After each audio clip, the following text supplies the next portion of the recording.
참 좋으신 하나님 감사합니다. 이 귀한 시간에 하나님의 말씀을 가지고 설 수 있게 해주심을 감사합니다. 이 시간 온전히 하나님의 말씀이 우리 귀에 들려지게 하여 주시고 우리 가슴 가운데 묻히게 하여 주시고 우리의 눈으로 세상 앞에 보여주지 않았던 하나님의 놀라운 계획의 손길을 볼 수 있도록 도와주옵소서. 세상의 염려를 가지고 살아갈지라도 우리가 그 염려를 뛰어넘을 수 있었던 것은 바로 하나님의 우리를 향하여 가지고 계신 계획인 줄 믿습니다. 그것을 믿음으로 극복하고 나아갈 수 있는 저희들인 줄 믿습니다.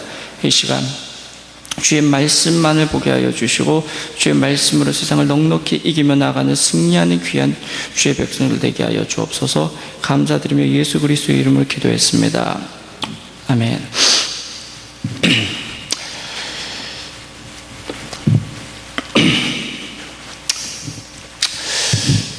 우리가 가지고 있는 물건들 중에 나름대로 여러분들이 소중히 여기는 것들이 있을 것입니다. 그것이 낡은 것일 수도 있고요, 그것이 정말 보잘것없는 물건일 수도 있습니다. 누가 봐도 이것은 별거 아닌데 하는 것들, 그럼에도 불구하고 내가 소중히 여기는 물건들이 하나 정도는 있을 겁니다. 우리 어머니들 같은 경우에는 첫 아이를 낳았을 때 가졌던 그 베네 쪼그리를 고이 간직하는 분들도 있더라고요. 왜냐하면 그 아이를 통해서 얻었던 그 희열과 감격과 기쁨을 평생 가지고 살아가 내가 또한 이 자식이 그 자식을 낳았을 때 물려줄 수 있던 너가 입었던 것이다 이렇게 주는 아주 낡고 허름한 것이지만 소중하게 여기는 물건이 있습니다. 또는 그것이 아닐지라도 나에게만 남다른 가치가 있는 그런 물건이 있습니다. 그래서 이사를 여러 번 옮겨도 절대 버리지 않는 낡고 고이고이 간직되는 물건들이 있습니다. 혹시라도 이것을 버릴까봐 이사 가기 전에 제일 먼저 챙기기도 하고요 하는 것들이 있습니다. 아마 그것이 어떤 것인지 모르겠어요. 그럼에도 불구하고 이것은 나에게 특별한 물건이기 때문에 우리는 아무리 남노할지라도 버릴 수 없고 그것을 꼭 간직하고 싶은 마음이 간절한 것을 어찌할 수 없습니다. 바로 이것이 주는 내게 특별한 의미가 있기 때문에, 아니 내가 일생에 처음 내가 돈을 벌어서 만들었던 장만했던 물건이었기 때문에 버리지 못하는 것들이 있을 거예요. 그런 것들이기 때문에 이 물건을 볼 때마다 우리는 굉장히 소중히 여기고 가치 있게 여깁니다. 그것을 소중하고 가치 있게 여기는 한 가지 이유가 있다면 그것이 내게 의미가 있기 때문에 그렇습니다. 내게 어떤 추억을 주고 어떤 의미를 주고 어떤 가치를 부여줄 수 있는 무언가 거기에 담겨져 있기 때문에 그렇습니다. 여러분들에게는 어떤 것이 있어요? 여러분들의 가슴 속에 이것을 보면 내 가슴에 뭔가 끌어오르게 하는 추억 담겨있는 물건이 무엇입니까? 여러분들이 오랜 세월 가지고 있으면서 버리지 않고 고요하게 간직되어진 물건들이 무엇입니까? 그것을 바라볼 때마다 여러분들이 어떤 생각이 떠오르고 어떤 일들이 떠오르고 어떤 이것이 그랬지 하는 추억이 떠오를 것입니다. 그래서 그것이 우리에게 소중한 것입니다. 이렇게 의미를 지닌 물건들은 아무리 평범할지라도 그건 평범한 것이 아닙니다. 보잘것없는 것일지라도 그것은 더 이상 보잘것없는 것이 아닙니다. 나에게만큼은 가장 값지고 무엇과도 바꿀 수 없는 소중한 것이 되었기 때문에 그렇습니다. 하지만 이런 물건의 가치를 판가름하는 것은 어떤 의미가 주어졌기 때문만은 아닙니다. 물건의 가치를 높게 하고 또한 낮게 만드는 것은 그것이 의미가 있고 없고 나에게 소중하고 소중하지 않는 것뿐만 아니라 또 다른 이유가 있습니다. 물건의 가치를 판가름하는 또 다른 조건이 있는데 그게 뭔지 아십니까? 누가 그것을 가졌느냐입니다. 다시 말하면 그것을 소유한 자의 가치가 결국에 그 물건의 가치를 결정한다는 겁니다. 우리가 가끔 우리의 자선, 바자회 같은 거 하면 여러분들 쓰던 물건들을 이렇게 하나씩 놔두잖아요. 여러분들 값어치를 어떻게 매깁니까? 여러분들이 생각하는 것만큼의 가치를 매깁니까? 그것보다 못하게, 여러분들이 샀던 것보다 못하게 매길 겁니다. 그런데요, 유명인들이 입었던 옷을 딱 내놨을 때 어떡할까요? 그들이 샀던 것보다 가치가 뛰어집니다. 그거를 누가 가지고 있냐에 따라서요, 똑같은 거지만요, 값어치가 떨어지기도 하고요, 올라가기도 합니다. 다시 말하면 누구의 소유냐에 따라서 물건은 달라집니다. 제가 아무리 이 좋은 양복을, 물론 좋지는 않지만 이 양복을 입어도 이걸 내놔도 그것이요 좋게 팔리는 아닙니다. 그러나 유명인, 누가 인기인 입었는 옷이지만 언제 무슨 쇼에 입고 나갔던 아주 귀한 옷이다 하면 허름해도요, 그거는요, 입진 않지만 소장가치가 있기 때문에 가격이 뜁니다. 그것이 어떠한 주인을 만나느냐에 따라서 가치가 달라지는 것입니다. 별건 아니지만 이 물건의 주인이 누구이냐에 따라서요, 시간이 지날수록 그 가치는 천정부지로 뛰어집니다. 경매에 나오는, 우리가 경매 같은 뉴스를 들다 보면 깜짝깜짝 놀라는 거 보지 않습니까? 저게 왜 저런 가치가 있을까? 이유는 다른 게 아니에요. 몇 년도에 누가 썼던 물건, 그 하나만으로 그 가치가 1억 원, 10억 원, 100억 원이 가는 겁니다. 아무리 봐도 그거는 돈 몇십만 원밖에 안 되는 건데도 가치가 달라지는 겁니다. 중요한 건 누가 썼더라, 누가 입었었더라, 누가 사용했었더라, 그리고 누가 언제 어떻게 가지고 왔던 것이더라. 그래서 간혹 10대들이요, 연예인들의 물건들을 훔칩니다. 그리고 그걸 경매사에 또 올립니다. 누가 어디에 썼던 물건이다 그러면서 팔아버려요. 가끔 그런 것들이 나옵니다. 그런데 그거를 막 서로 사겠다고 난리예요. 왜 그렇습니까? 누구의 것이냐가 중요하기 때문에 그렇습니다. 물건의 가치는요, 이렇게 누구의 것이냐에 따라서 달라질 수 있다는 겁니다. 동일한 물건의 값어치가 있지만, 그러나 그 가치를 올려줄 수 있느냐 마느냐는 그걸 누가 소유하고 있냐에 따라 달라집니다. 제가 아무리 좋은 걸 가지고 있어도 그것이 시간이 가면은 가격이 떨어집니다. 그러나 역대 대통령이 그 똑같은 물건을 가지고 가면 시간이 가면 갈수록 가치가 올라갑니다. 정말 존경받는 사람들이 사용했던 거라면 더 가치가 올라갑니다. 그러므로 물건의 가치라는 것은요, 우리가 객관적인 값어치가 있지만 상대적인 가치가 있어요. 그것이 어떤 의미 있는 물건이냐에 따라서, 또한 그것을 누가 소장했느냐에 따라서 가치는 달라질 수가 있습니다. 객관적으로 우리가 소비자 권장 가격을 매기지만, 그러나 그것의 가치를 바꿀 수 있는 것은 그것이 어떤 의미가 있느냐, 그리고 그것을 누가 가지고 있냐에 따라 달라집니다. 이처럼 세상에 나타나는 모든 물건들이요, 어떤 의미를 지니고 있느냐에 따라서, 그리고 누가 소유하고 누가 사용했냐에 따라서 가치가 달라질 수 있다는 점입니다. 그래서 재미난 것은요, 사람도 그럴 수 있다는 겁니다. 저 사람이 어떤 의미 있는 사람이냐에 따라서, 저 사람이 누구에게 속했느냐에 따라서도 다 가치가 달라질 수 있다는 겁니다. 바로 오늘 우리가 접하고 있는 이 본문 속에 나오는 이스라엘 백성이 그런 자들입니다. 사실 이 이스라엘 백성을 볼 때는요, 별거 없습니다. 이 이스라엘 백성이 지금 내놓을 게 아무것도 없습니다. 나올 때 가지고 온 물건을 가지고 나왔지만, 그러나 그들이 광야를 가면서 아무것도 없는 존재로 살아가는 사람들입니다. 더욱이 이들은요, 430년 동안 종의 삶을 살았던 아주 형편없는 사람의 대표적인 모습일지도 모릅니다.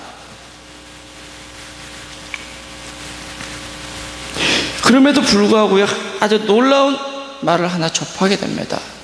이런 별 볼 일 없는 사람과 같았던 이 이스라엘 백성을 가리켜서 하나님께서 뭐라 그러신지 아십니까? 내 것이다. 하나님께서 그들을 가리켜 내 것이다, 이들은 내 것이다 라는 말을요, 12절 13절 반복해서 3번에 나옵니다.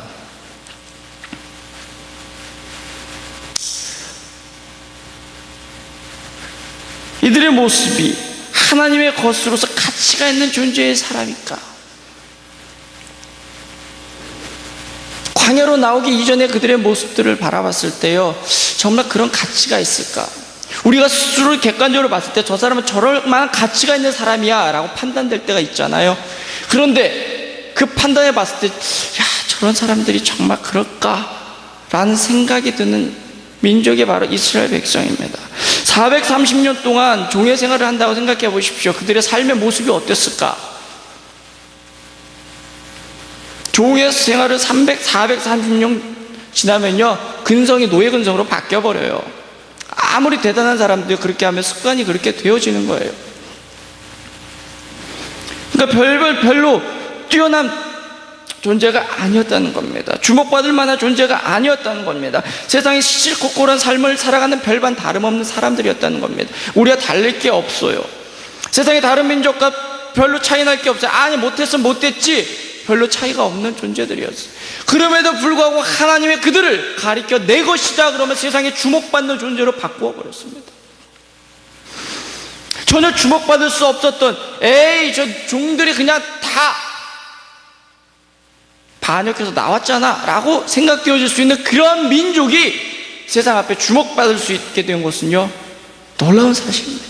그들을 가리켜 너희들은 내 것이다 라고 이야기해 줬다는 사실입니다. 내세울 게 없는데, 볼 것이 없는데, 그럼에도 불구하고 하나님은요 그들을 내 것이다 라고 오늘 본문의 말씀을 못 받고 있어요. 저들은 내 것이 될 것이다, 내 것이다 분명히 말씀하고 있어요. 어떻게 그런 일들이 가능합니까? 세상에 주목받을 수 없었던 저 음지에 살아가는 존재에도 불과한 사람들인데 그들이 어떻게 세상에 나와 주목받고 저들이 하나님의 것이다 라고 세상 앞에 선포되어질 수 있게 만드셨느냐? 어떻게 그것이 가능한가? 어떻게 그렇게 될 수 있습니까? 어떻게 해요? 성경은요 단 한마디로 말씀합니다. 하나님이 그렇게 하셨다라고 합니다. 하나님이 너희들은 내 것이다 라고 말하니까요 근데 그때부터 달라졌다는 겁니다. 하나님이 취하는 그 순간 달라졌다는 겁니다. 그들을 하나님의 소유로 삼자마자 그들이 달라졌다는 겁니다. 주목받는 것. 도대체 그들이 뭐길래 관심 받게 했던 사람들이 누가 딱 하나님이 딱 그들을 집자여 관심의 대상이 되는 겁니다. 우리가 지나가다 어떤 것들을 물건 집는다가 누가 쳐다나 봅니까? 아닙니다. 유명한 사람이 갔을 때 그 앞에 딱 우뚜껑이 서가지고 쳐다볼 때 거기에 뭔가 있다. 사람들은 쳐다보는 겁니다. 이스라엘 백성을 향해서 본 게 아니라 하나님의 그들을 쳐다보니까 세상이 그들을 보는 겁니다. 내가 그들을 내 것이라 했다. 그러자 사람들이 그들을 주목하는 겁니다. 바로 그들을 하나님의 것이라고 하나님이 선포해버렸습니다. 그것이 오늘 읽은 13절 말씀입니다. 13절 우리 함께 읽습니다. 13절입니다. 처음 태어난 자는 다 내 것이면 내가 애굽 땅에서 그 처음 태어난 자를 다 죽이던 날에 이스라엘의 처음 태어난 자는 사람이나 짐승을 다 거룩하게 구별하였음이니 그들은 내 것이 될 것임이니라. 나는 여호와니라. 하나님이 선포했습니다. 이스라엘 모든 처음 태어난 자는 다 내 것이다. 지금뿐만 아니라 이후로도 하나님이 선포하셨습니다. 하나님이 이스라엘 처음 태어난 자들을 하나님께서 내 것이라고 찍었습니다. 그리고 그들을 하나님의 것이라고 말씀해버리셨습니다. 우리가 잘 아는 것처럼 처음 태어난 자는 무엇입니까? 장자입니다. 그 가문을 이어갈 자입니다. 그러나 더 크게 보면요 생명의 시작입니다. 생명의 시작을 하나님의 것이라고 말했다는 것은요 그 이후의 모든 생명은 이로 말미암아 시작되어진다는 것을 의미합니다. 다시 말하면 그를 상징적으로 내 것이라고 한 것은 그 온 집안을 내 것이라고 삼았다는 겁니다. 장자는요 고대의 그 가문을 의미합니다. 그 장자를 취하면 그 가문을 취한 것입니다. 그리고 그 가문을 취하면 그 전체를 취하는 것이 되는 겁니다. 그래서요 제가 이스라엘 백성이 하나님의 것이다 라고 이야기하는 근거가 거기에서 시작되는 겁니다.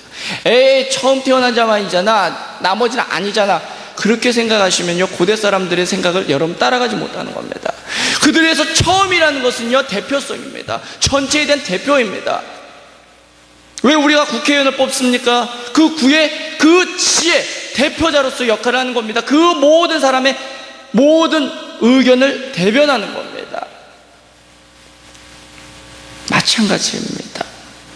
하나님께서의 그 처음 태어난 자를 하나님 것으로 삼았다는 것은 바로 온 이스라엘 백성을 하나님의 것으로 삼았다는 것입니다. 이것은 하나님께 늘상 말씀하신 이스라엘과의 관계를 나타내는 선포의 말씀을 그대로 나타내고 있습니다. 뭐라고 합니까? 나는 너희의 하나님이 되고 너희는 나의 무엇이 된다고요? 대답해 보세요. 이럴 때는 백성이다. 나는 너희의 하나님이 되고 너희는 나의 백성이다. 다시 말하면 너희는 내 것이다. 나는 너희의 하나님이 되어 너희는 내 것이 될 것이다 라고 선포하는 것입니다. 이스라엘 백성이 하나님의 소유가 되어줌으로써 이제 그들의 가치가 달라졌다는 것입니다. 하나님이 그들을 취함으로 그들의 세상의 주목을 받을 수 있도록 만들었다는 겁니다.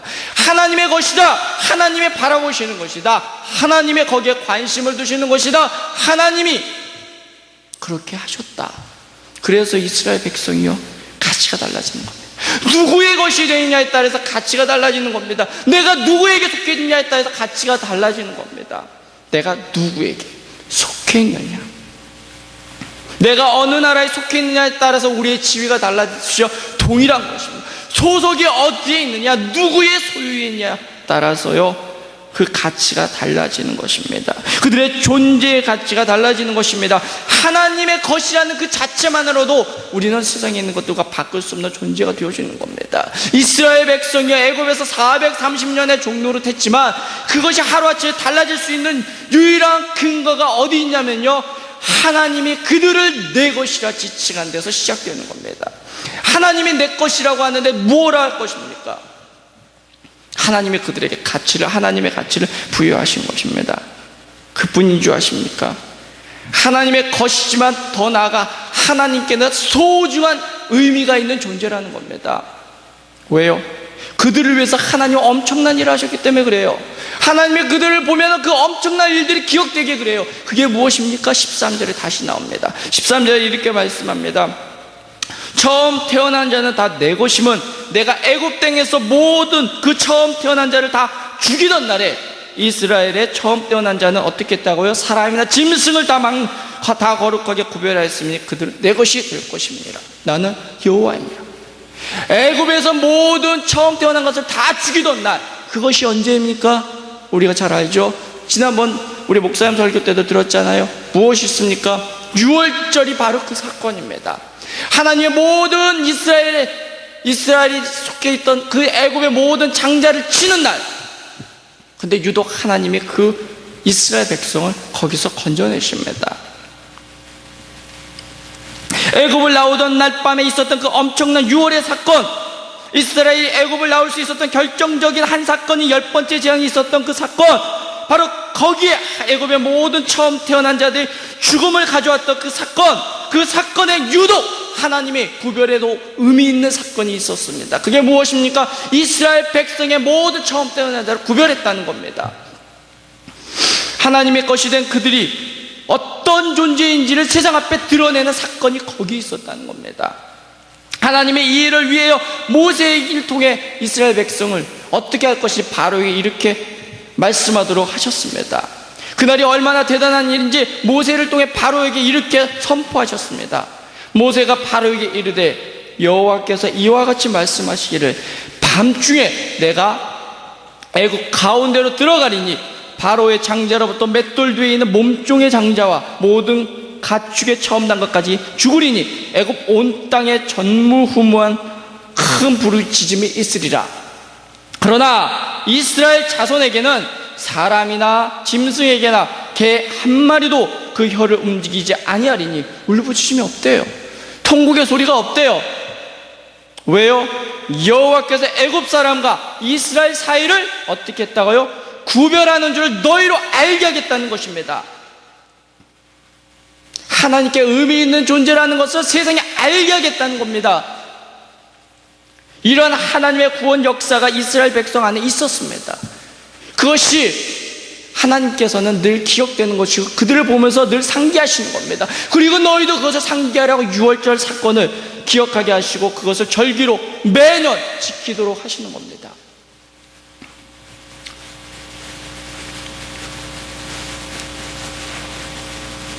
이처럼 이스라엘의 모든 처음 난 자들, 처음 태어난 자들을 하나님께서 애굽의 처음 태어난 자들과 구별하심으로써 하나님의 것으로 부르신다는 사건이 얼마나 대단한지를 우리에게 알게 해주시는 것입니다. 더 나아가 이스라엘 백성에게 내가 너희에게 이러한 의미를 갖고 있다, 너희가 나에게 이런 소중한 존재라는 것을 알도록 하셨다는 겁니다.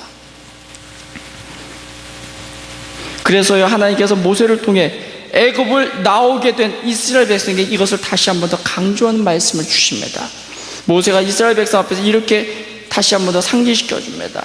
이스라엘 자손 중에서 사람이나 짐승을 막론하고 태에서 처음 난 모든 것은 다 거룩히 구별하여 내게 돌리라. 이는 내 것이니라 하시니라. 모세가 백성에게 이르되 너희는 애굽 종 되었던 집에서 나와 그 날을 기념하여 유교병을 먹지 말라. 여호와께서 그 손의 권능으로 너희를 그곳에서 인도해 내셨습니다. 이 사건은 이스라엘 백성이 하나님께 어떤 존재인지를 깨닫게 하는 놀라운 사건입니다. 하나님께서 이 유월절을 지키지 못하는 것에서 엄청나게 대노하시는 이유가 거기 있는 것입니다. 이것이 너희에게 어떤 의미인데 왜 이것을 지키지 않느냐, 이를 막론하고 이것을 지키지 않는 자다 하나님이 쳐 죽이도록 명령하실 정도로 이것은 대단히 이스라엘 백성과 하나님과의 관계 속에 굉장히 중요한 사건입니다. 하나님이 그들을 위해서 구원의 역사를 이루어 나간 사건입니다.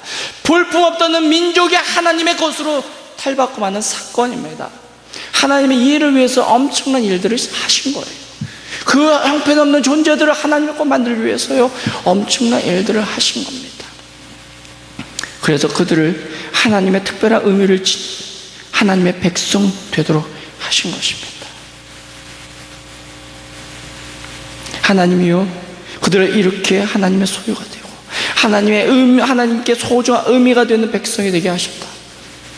그것을 끝인 줄 아십니까? 하나님의 것이 되었다는 그 자체만으로 하나님은 바빠지시기 시작합니다. 하나님의 것이 되었으니 하나님이 어떻게 하겠습니까? 하나님이 하나님의 것에 대한 당신의 책임을 억지로 두신 것입니다. 하나님이요, 그리고 하나님의 것을 가치 있게 만드는 것으로 끝나는 것이 아니라 그 가치가 지속적으로 되어질 수 있도록 하나님이 책임지시는 백성으로 만들어 가셨다는 겁니다. 하나님은 내 것이 되었다고 해서 놔버리시는 것이 아니에요. 잊어버리시는 것이 아니에요. 그들이 끝까지 책임지시는, 끝까지 하나님의 책임 아래 보호할 백성으로 삼으셨다는 겁니다. 하나님은 당신의 것으로 삼은 이스라엘 백성을 끝까지 책임지시며 보호하신 분이 되어 주셨습니다. 하나님께서 그들을 내 것이라 말씀하실 때는요, 그것은 거기서 그치는 것이 아닙니다. 그 가치를 그냥 부여하고 끝나는 것이 아닙니다. 그들을 끝까지 책임지겠다는 약속의 말씀이 거기에 있다는 것을 동시에 우리는 알아야 합니다. 그렇다면 하나님께서 어떻게 그들을 책임지십니까? 그 대표적인 사건이 바로 홍해에서부터 시작이 됩니다. 아니, 그 이전에도 있죠. 그러나 하나님이 내가 너희를 어떻게 책임지는지 하나님께서 친히 홍해 앞에서 우왕좌왕하고 그 앞에서 그들이 불평과 불만을 내어놓고 있을 때 하나님께서 그들에게 내가 너희를 이렇게 책임지라 말씀하십니다. 그들을 소유로 삼으신 하나님이 어떤 하나님이신지를 모세를 통해 말씀하십니다. 모세가 백성에 이르되 너희는 두려워 말고 가만히 서서 여호와께서 오늘 너희를 위하여 행하시는 구원을 보라. 너희가 오늘 본 애굽 사람을 영원히 다시 보지 아니하리라. 여호와께서 너희를 위하여 친히 너희를 위하여 싸우시리니 너희는 가만히 있을지니라. 하나님은요, 친히 당신의 소유된 자들을 위해서 싸우시는 분이십니다.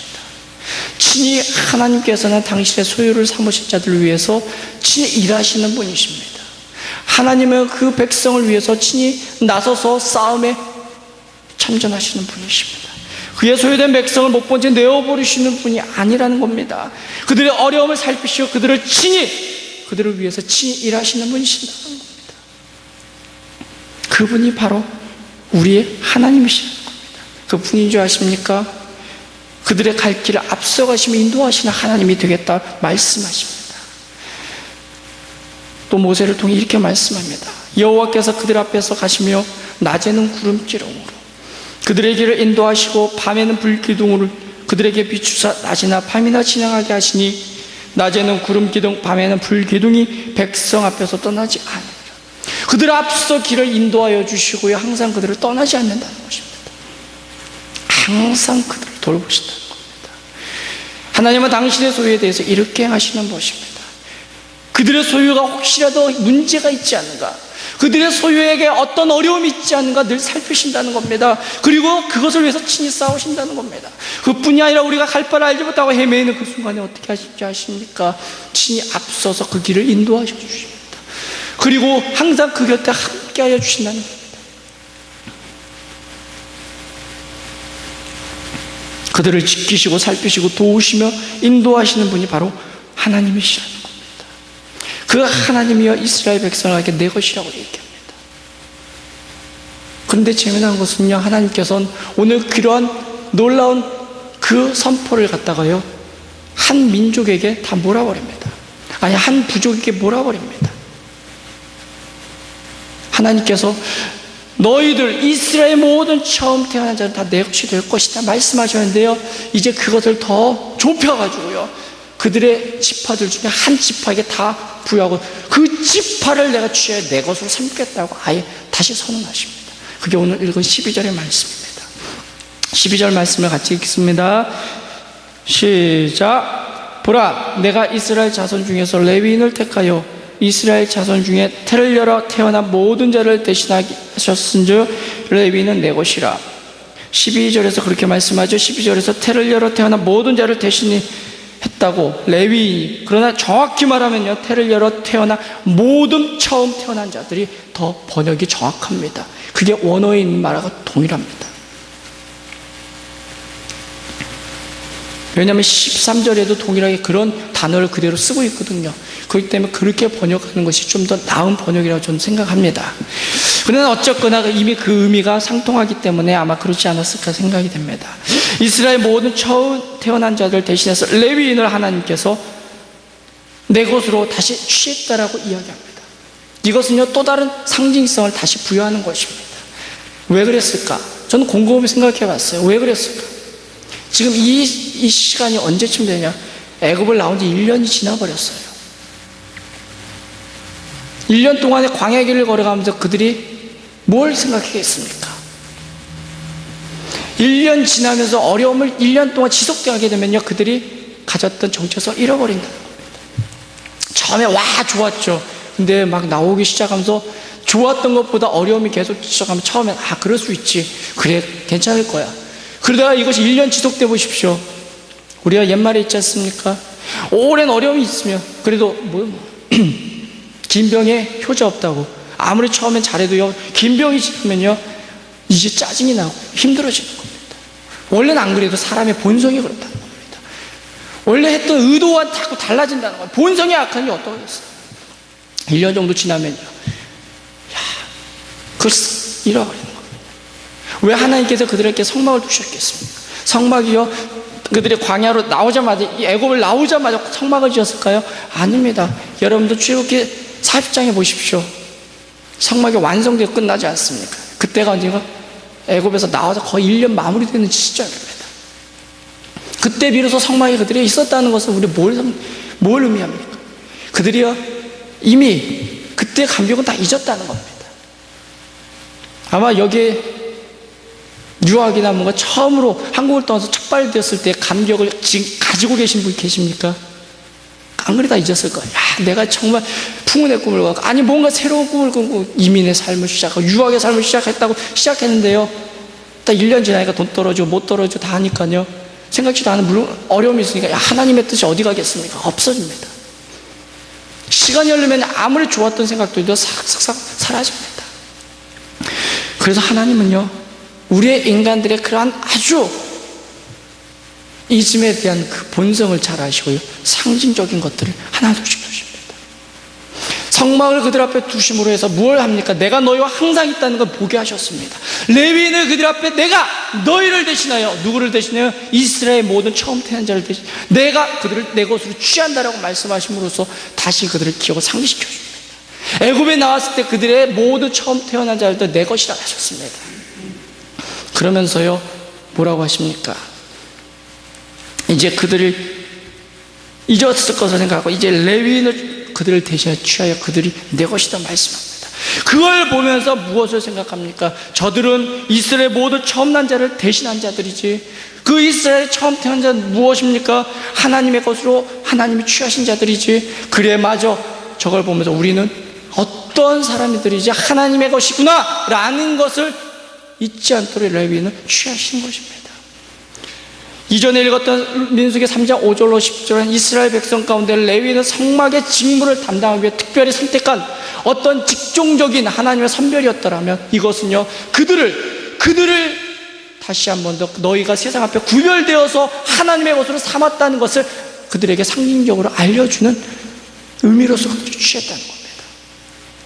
물론 더 다른 의미도 있겠지요. 지속적으로 가게 되면 여러 가지를 발견할 수 있습니다. 그러나 우리가 좀 더 좁혀서 생각한다면요, 하나님께서는요, 레위인들을 통해 다시 한 번 더 그들에게 강조하고 있는 것입니다. 너희는 내 것이다. 너희는 내 것이다. 그것을 레위인을 세움으로 해서 다시 한 번 더 깨닫게 하여 주시는 것입니다. 이스라엘 진영 가운데 무엇이 있습니까? 성막이 있습니다. 그 진영 주변에 누가 있습니까? 레위인이 있습니다. 성막을 바라보며 레위인을 바라보며 그들은 생각할 것입니다. 그래, 하나님이 우리와 항상 함께 계시지. 그래, 저들을 보니 하나님이 우리를 하나님의 것으로 삼아주셨지. 나는 하나님의 백성이야 라고 이 생각을 하는 것입니다. 지금 민수기는 우리가 잘 아는 것처럼 광야를 지나가고 있는 이스라엘 백성의 모습을 그대로 담고 있습니다. 40여 년의 긴 시간 동안을 그들이 광야를 지나가면서 하나님이 그들이 본격적인 광야를 넘어 가나안을 들어가기에 앞서서 계속적으로 하시는 일들이 무엇입니까? 너희가 누구냐? 너희가 누구냐라는 것을 알라는 것입니다. 그게 왜 중요한지 아십니까? 그것이 그들의 상황을 극복할 수 있는 아주 조건이 되는 겁니다. 아무리 상황이 열악하고 힘들어도 그것에서 굴하지 않고 너희가 가치 있게 살아가는 유일한 방법은 너희가 누구인지 알라는 것입니다. 오늘 여기 나오기 전에 잠깐 책을 하나 읽은 게 있습니다. 다는 못 읽었는데요, 아프니까 청춘이지, 서울대 김남도 교수가 지은 책입니다. 그러면서 말하기를 인생 80을 24시간에 비유하게 되면요 1년을 18분이라고 얘기합니다. 그래서 24살의 청년이면은, 이제 졸업을 앞둔 청년이면은 시간으로 얘기하면 7시 12분이라고 합니다. 그러면서 얘기하면 너희들이 7시 12분에 불과한 인생이다. 아직 늦지 않았어 라고 얘기하는 겁니다. 50대 분들은 오후 3시 정도밖에 안 됩니다. 야, 이제 대단하죠. 그러면서 시간들을 하는 겁니다. 그래서 그분의 책상 앞에 시간이 있는데 정지된 시계가 있어요. 건전지를 빼놓은. 그리고 그거를 1년에 18분씩 돌립니다. 그리고 내 나이가 지금 몇 살이지 하고 자기가 그렇게 한답니다. 그러면서 자신의 지금의 인생의 시간에 내가 어디에 도달했냐면서 스스로가 늦지 않았다. 아니, 내가 지금 즐기는 시간이구나. 아, 이제 내가 지금 저 저녁 노을을 즐기고 저녁밥을 먹는 시간이구나. 그것만 생각하면 얼마나 다 기분이 좋지 않습니까? 야, 이제 편안한 잠자리에 들 시간이구나. 인생을 바라보는 생각을 바꾸는 것입니다. 지금 세상이 각박해도 그 시계를 볼 때요, 그의 인생이 모습이 달라질 수 있다는 겁니다. 이스라엘 백성에게는요, 지금 광야를 가면서 이제 계속 터져나오는 불평이 있었습니다. 그런데 그 불평의 근거가 참 재미나요. 오히려 자기가 1년 전에 삶이 더 괜찮았다라고 생각하도록 만든다는 겁니다. 따지고 보면 별거 아닌데 노예 생활이 좋았다라고 이야기합니다. 지금의 상황이 자신의 가치들을 자꾸 무너뜨려 나가는 것이, 상황이 어렵고 점차적으로 힘들어지니까요 그런 걸 잃어버리는 겁니다. 내가 너희를 내 것이라 삼았다. 너희는 세상에 주목받을 사람들이다. 그런데요, 상황이 그들의 가치를 자꾸 먹어 들어간다는 겁니다. 어려움이 지속되자 자신들이 누구인지를 잊어버린다는 겁니다. 오히려 자신들이 진정한 가치가 어디서 온다는 것을 알 때, 내가 누구인지를 알기 시작할 때 이 상황이 나를 바꿀 수 없다는 것을 발견한다는 겁니다. 광야에 있지만 그들이 광야를 지나가는 하이에나 같은 존재가 아닌 하나님의 것이라는 것을 안다면요, 이 광야가 그들을 무너뜨리지 않을 것이라는 겁니다. 레위인은 단순히 성막의 직무를 위해 그들을 선별한 것이 아니었습니다. 이스라엘 전체가 하나님의 것을, 너희들이 하나님의 것이라는 걸 알리기 위해 두셨다는 겁니다. 그를 바라보면서 너희가 광야에 있지만, 너희는 광야에 있지만 광야의 먼지 같은 사람들이 아니야. 너희는 하나님의 것이야. 하나님이 지키시고 보호하시고 인도하시고 책임지시는 사람들이야. 각박한 인생의 삶을 살아가지만 너희는 하나님의 것이야. 왜? 너의 삶이 그만큼 소중하고 의미 있고 가치 있고 대단하다라는 것을 알려주는 것입니다. 인생의 길을, 각박한 인생의 길을 살아가고 있지만 이스라엘 백성을 통해 우리에게 동일하게 그렇게 말씀하는 것입니다. 그들의 가치가요 상황에 의해서 좌우되지 않도록 하기 위한 것입니다. 상황을 극복하고 상황을 넉넉히 살아가는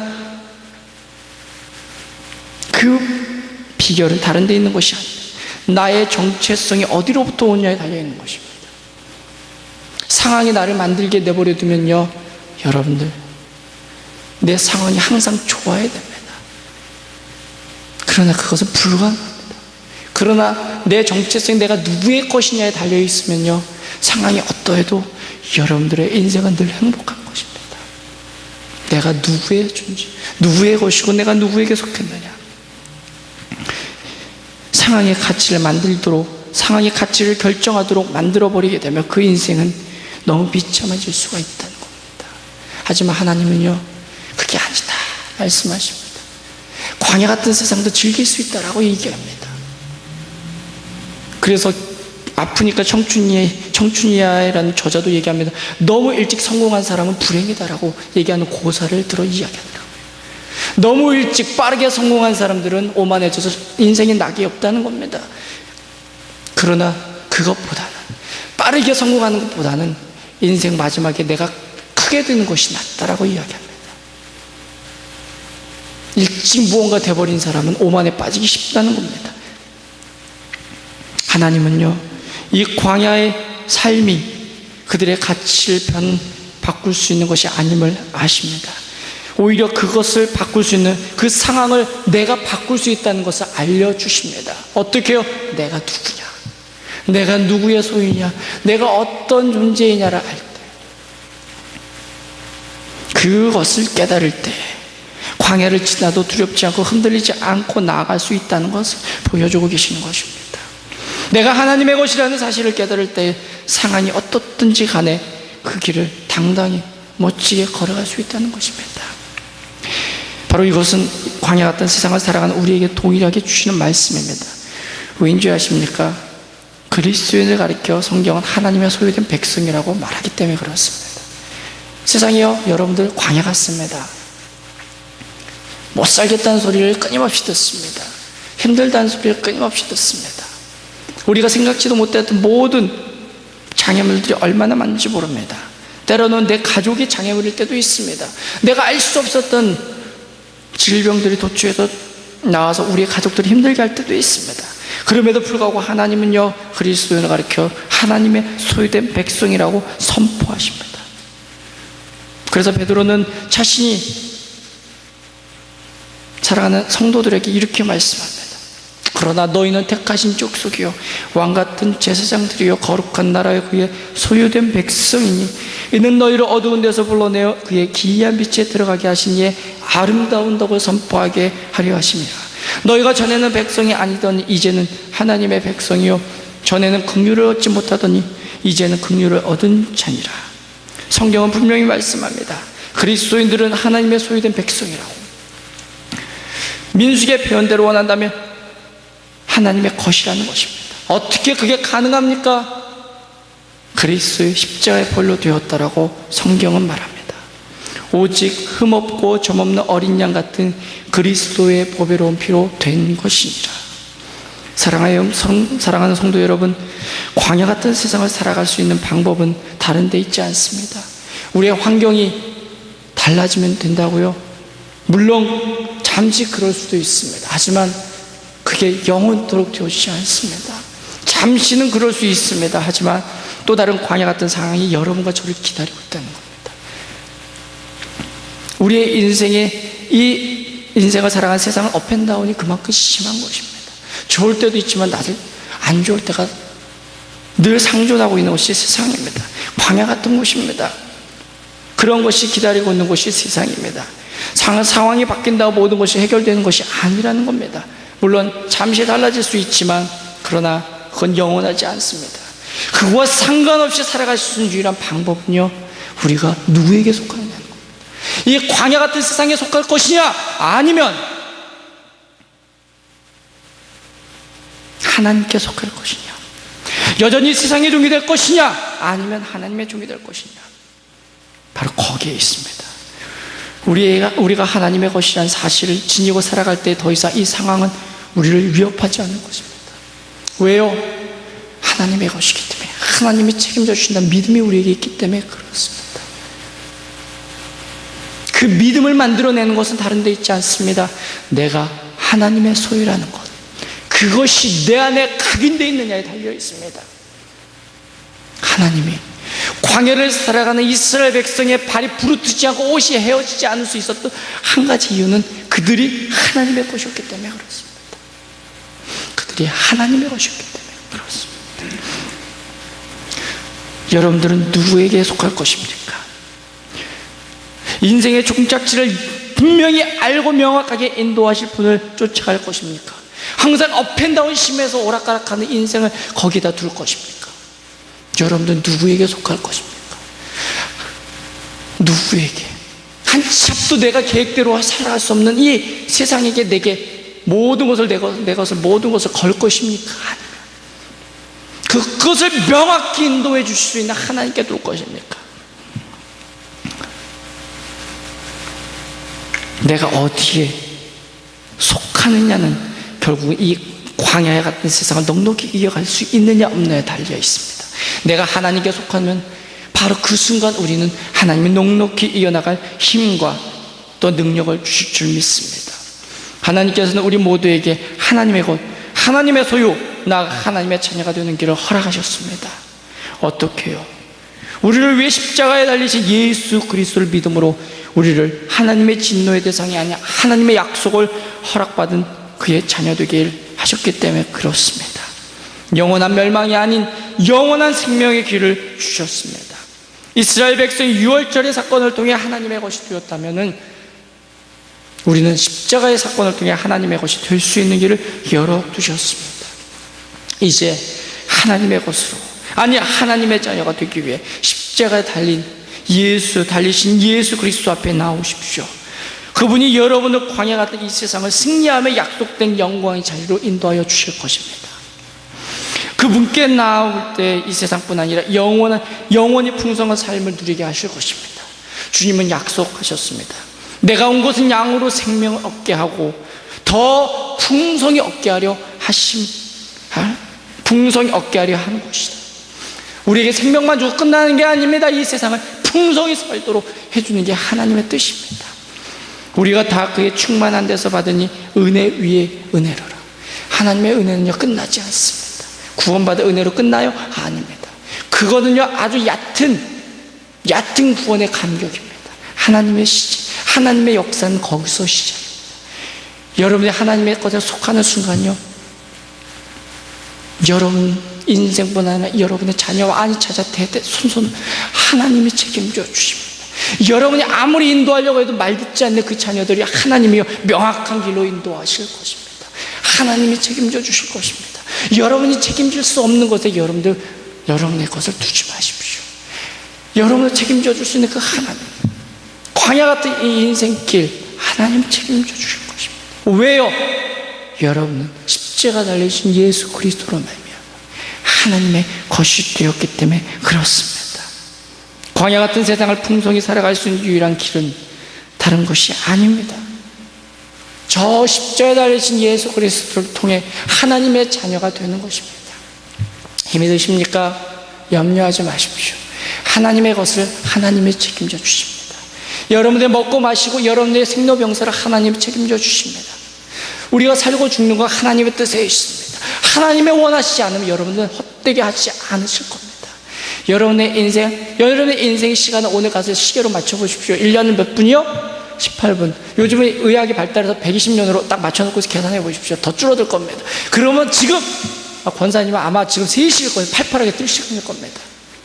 저는요 이제 9시일 겁니다. 여러분, 인생의 시간이 9시라고 생각해 보십시오. 야, 이제 뭔가 시작할 때가 아닙니까? 여러분들 앞으로 할 게 많아요. 늦은 게 아닙니다. 여러분 자녀 이제 새벽입니다. 야, 아직 더 자도 돼. 괜찮아. 아직 안 늦었어. 힘 빼지 마. 여러분들 하나님의 것이 되는 그 순간, 그 시계 24시가 맞춰지는 순간 여러분들 멋지게 흐려져 있을 겁니다. 문제는 내 배터리를 내가 만들어서 내 멋대로 시간을 빨리 돌리니까 문제가 되는 건 하나님께 두십시오. 하나님의 소유라고 선포하십시오. 광야 같은 세상, 하박국처럼 은행의 잔고에 아무것도 없어도 감사케 할 겁니다. 여러분들을 하나님이 책임져 주시기 때문에 그렇습니다. 그걸 뭘로 알아요? 십자가에서 아낌없이 그 아들을 내어주신 그것으로 알 수가 있습니다. 그것이 바로 여러분을 하나님의 자녀 되게 했습니다. 기도하겠습니다. 좋으신 하나님 감사합니다. 광야 같은 세상을 우리가 살아가면 너무 힘이 들어서 때로는 이리저리 울며 기도하는 적이 얼마나 많은지 모릅니다. 너무 힘이 들어서 다 도망치고 싶을 적이 얼마나 많았는지 모릅니다. 하나님이 우리를 구원시키고 약속을 숱하게 주셨음을 알면서도 너무 힘들어서 하나님 힘들어요, 내 허벅지를 꼬집으면서 하나님께 원통한 가슴을 치면서 기도했던 적이 얼마나 많은지 모릅니다. 내 가슴이 그 한스러움을 감당할 수 없어서 얼마나 문드러졌는지 알 수가 없습니다. 그러나 우리가 한 가지 놓쳤던 사실들 압니다. 우리가 하나님의 것이라는 사실, 하나님이 끝까지 책임져 주시는 하나님의 소유라는 것은, 상황을 우리가 자꾸 바라보고 상황의 노예가 되고 상황의 것에 빼앗겨버리는 순간 우리가 하나님의 우리를 책임지셨다는 사실을 잃었다는 것입니다. 사랑하는 귀한 하나님의 백성들이 이제 주의 말씀을 통해 다시금 기억하기를 원합니다. 저 십자가에 달리신 예수 그리스도를 통해 내가 하나님의 것이구나, 레위 백성을 하나님의 장막 가운데 두심으로 너희가 내 것이다 알리신 것처럼 저 십자가에 달려 피 흘리게 하신 예수 그리스도로 말미암아 너희가 내 것이다 라고 말씀하신 하나님의 말씀을 다시 기억하기를 원합니다. 그러므로 이 광야 같은 세상을 더 풍성히 살아갈 수 있는 힘이 거기 있음을 깨닫게 하여 주옵소서. 넉넉히 살아갈 힘을, 또한 용기를, 그래서 우리의 눈에 눈물을 닦아주시는 하나님의 위로를 보게 하여 주옵소서. 내 인생의 시간이 빠르게 지나가는 것 같지만 그것이 아니었음을 고백합니다. 하나님의 인생의 시계에서는 아직도 얼마나 많은 것들이 남아 있는지, 우리가 얼마나 많은 걸 누릴 수 있는지, 얼마나 많은 것을 감사할 수 있는지를 보게 됩니다. 이제 하나님의 것이었음을 기억하며 하나님 앞에 감사하며 하나님이 나를 위해서 어떻게 하실 것인지를 기억하며 붙들고 나아가는 우리 머릿속에 모든 주의 백성들 되게 하여 주옵소서. 주께서 그러한 믿음을 가지고 이 광야 같은 세상을 넉넉히 살아가는 믿음을 우리가 잃지 않고 살아갈 수 있도록 성령이여 함께하여 주시옵소서. 감사드리며 예수 그리스도 이름으로 기도했습니다. 아멘.